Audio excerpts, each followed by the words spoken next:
So you want to invest in the stock market? Exchange traded funds might be a good way to start. Exchange traded funds, or ETFs as most people call them, the main benefit is that you get instant diversification. Depending on which ETF you choose, you could get hundreds, even thousands of different companies within that portfolio, within that fund. Another thing is that they're really low cost funds. So most of them follow some sort of index, which makes them very easy to manage. So you're not paying for all of the management fees that some managed funds, which are specialized where someone picks what stocks go into them. So you're not paying for that. So they're quite low cost. And of course, my favorite reason is out of all the funds, you can trade them on the stock exchange. You can buy and sell them just like a regular stock. But let's get back to basics because you know I like things to be as simple as possible. And we'll go through what exchange traded funds are, how to buy them, and which ones are the best ones to consider when you're starting out. And of course, this is general financial information. Always make sure you do your own due diligence before making any financial decisions. First off, what are exchange traded funds and how do they work? So an exchange traded fund or an ETF is just a portfolio of companies in one fund that's listed on the stock exchange. So exchange, listed on the stock exchange, traded, bought and sold, funds, a portfolio or group of companies. So as I mentioned, the most common ETFs usually follow an index of some kind. They might follow the ASX 200, the All Ords, or some other index. And of course, you can have exchange traded funds that just follow a particular sector, for example, or maybe they just have new emerging companies. Or like me, I'm a dividend investor, so I particularly like high yield ETFs, the ones that only choose companies that pay good dividends. ETFs are also a great way if you want to start investing globally because you can get a whole portfolio of overseas stocks relatively simply and easily. So what are the benefits of ETFs? Now, of course, as I mentioned in the intro, the biggest benefit is that you get instant diversification. When you're investing in the stock market as single stocks, you want to have a portfolio of companies yourself that you choose anyway.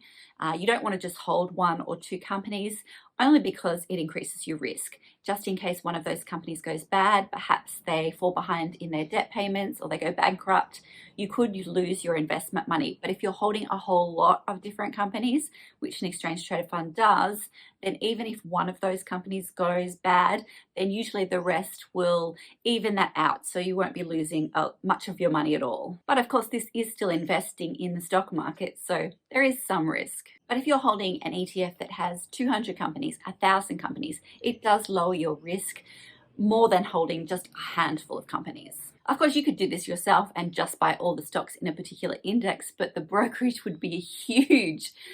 So just buying at one ETF and paying one brokerage fee to get all access to all of those companies is a much more inexpensive way to do it. It is important to know that if you're buying an exchange traded fund though, it's not quite the same as buying a single stock.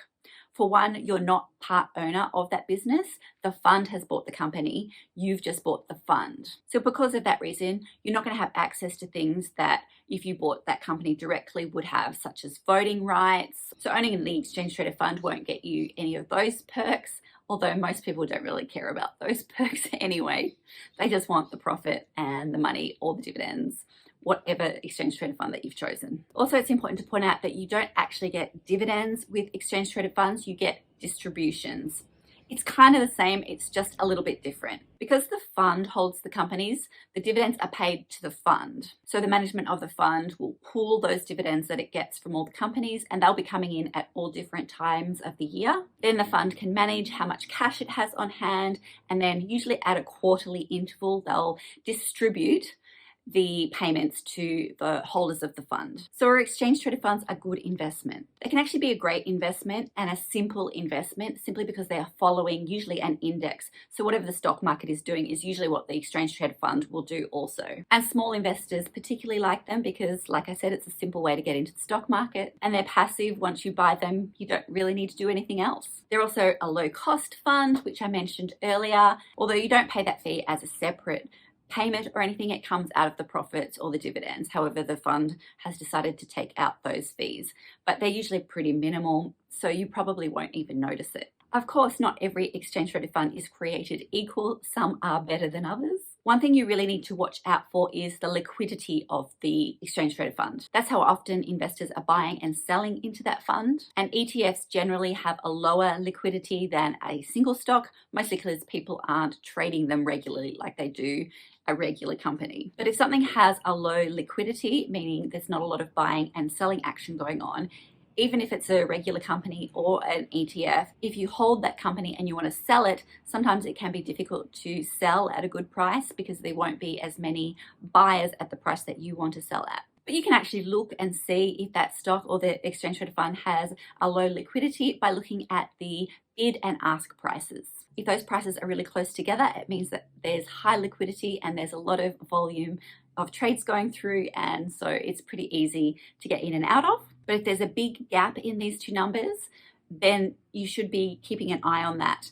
I would look at it not just on one day, but a few days, just to see how much volume and how much liquidity that exchange traded fund or stock, if you're buying a single stock, has. You also need to consider the investment management company. I would generally advise to stick to the larger ones because they've been around a long time and they usually have good management in place. So things like Vanguard, State Street, iShares or BlackRock, VanEck and BetaShares. They're all good investment managers that have some great ETFs. And generally, the more well-known the company is, the higher the liquidity will be. So you don't have to worry so much. So which exchange traded funds are the best? Well, first you need to decide how you want to invest, whether you're investing for dividends, if you're investing for growth, what are you actually looking to get out of the exchange traded fund? If you don't know or don't even have any idea of what you want, then just going with a simple index ETF is probably the best way to go, something that covers the ASX 200 or something like that. So if you do want some recommendations on some good exchange traded funds that just follow an ASX index, here are my favorites in no particular order. We've got STW. This was actually the biggest ETF before Vanguard came and knocked it off its place last year. Then we have VAS. Vanguard is now the biggest in following an index. It doesn't follow the ASX 200 though, it follows the ASX 300. And of course, another one I like is IOZ. That's iShares ETF that follows the ASX 200. They're pretty much the same because they track the same index, so they have the same companies, so you only need one.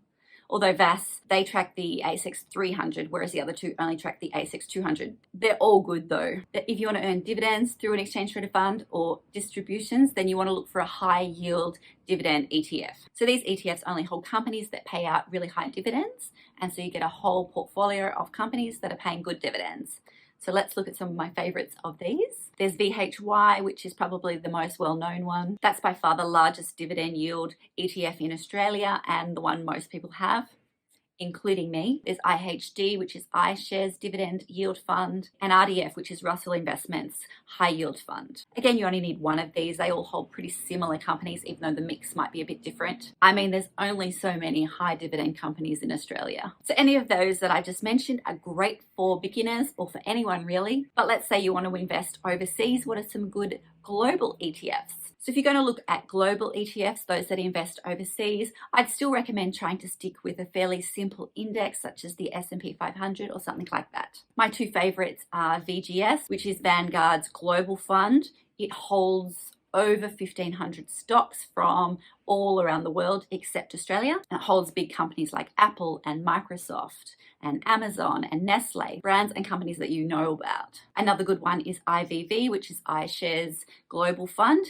It's more of an index fund, whereas it follows just the S&P 500. So how do you purchase an exchange traded fund? So purchasing an exchange traded fund is a very similar process to purchasing a regular stock. First, you're going to need money to invest and you're going to need a trading account. Now, there's generally no limit to how much or how little that you can purchase, although some trading accounts will want a minimum payment, usually around $500.